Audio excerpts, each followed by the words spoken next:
Siapapun kepala negara yang tidak suci berani masuk ke wilayah Kediri, maka dia akan lengser.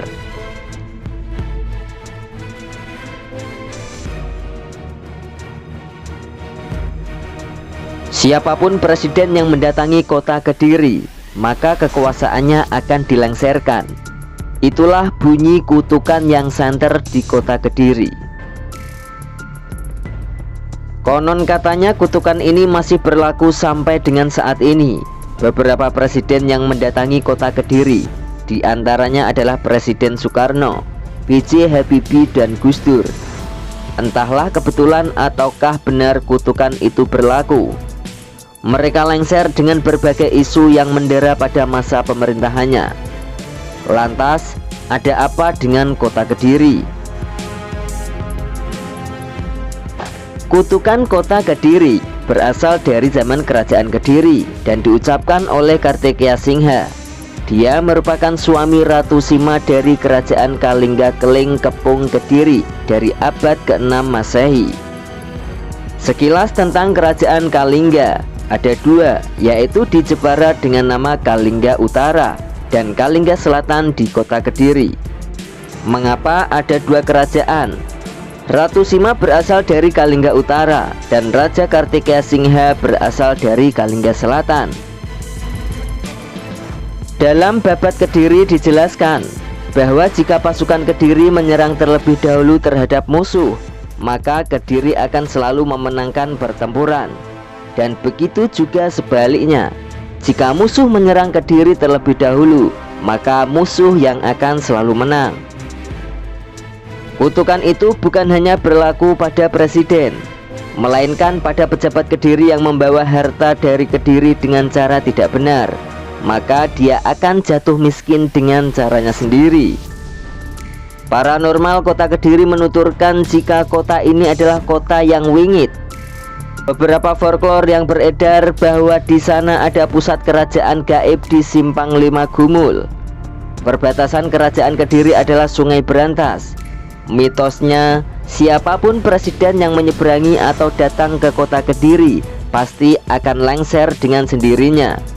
Hal inilah yang membuat Presiden Indonesia was-was jika harus mengunjungi kota Kediri. Presiden Abdurrahman Wahid atau Gus Dur pernah mengunjungi pondok pesantren Lirboyo. Begitupun B.J. Habibie dan Soekarno yang lengser setelah ke kota Kediri. Namun cerita ini berbeda pada era Presiden SBY yang datang ke Kediri.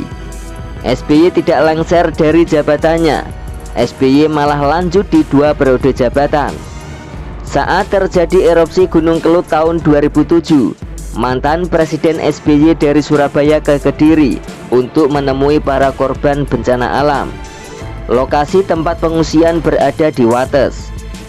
Saat itu SBY tidak langsung ke Wates dengan menyeberangi Sungai Berantas, namun ia memutar agar tidak menyeberang ke sungai itu. Sebelumnya SBY sudah dihimbau untuk tidak ke Kediri oleh kerabat. Akhirnya ia memberanikan diri ke Kediri dengan tidak menyeberangi Sungai Berantas dan hanya berkunjung di pinggiran Kediri saja. Cerita hampir sama juga terjadi di Kabupaten Bojonegoro. Konon, katanya presiden yang ke tempat berkembangnya Babat Angling Dharma ini akan lengser. Bagi siapapun pemimpin yang menyeberang Bengawan Solo terlebih dahulu, maka ia akan kalah dalam berperang.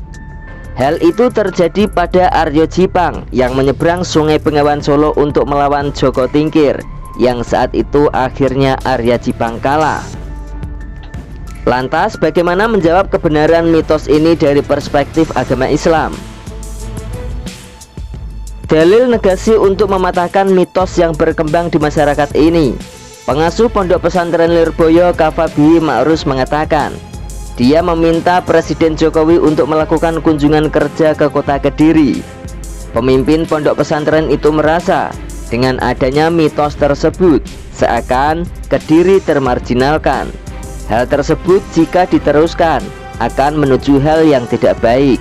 Kita percaya sama Allah saja, tutur Kafabi Ma'rus. Lantas bagaimana sikap bijak kita terhadap mitos ini? Sebagaimana manusia yang berbudi luhur dan dibesarkan melalui runutan sejarah yang panjang, ada baiknya kita menghargai mitos sebagai bagian dari kehidupan, bukan untuk menyalahkan atau memarjinalkan orang-orang yang percaya terhadap mitos dengan benturan dogma agama. Saling menghargai dan hidup bersinergi adalah kuncinya. Jangan menjadikan benturan kecil menjadi sesuatu yang besar. Bagi sebagian yang mempercayai keyakinan agama menghargai adanya mitos, begitupun sebaliknya. Akar permasalahannya terjadi perpecahan mengatasnamakan agama adalah persepsi merasa paling benar. Berangkat dari mitos, sugesti kebenaran dan analisa psikologi dari adanya mitos, manusia akan mencari kebenaran.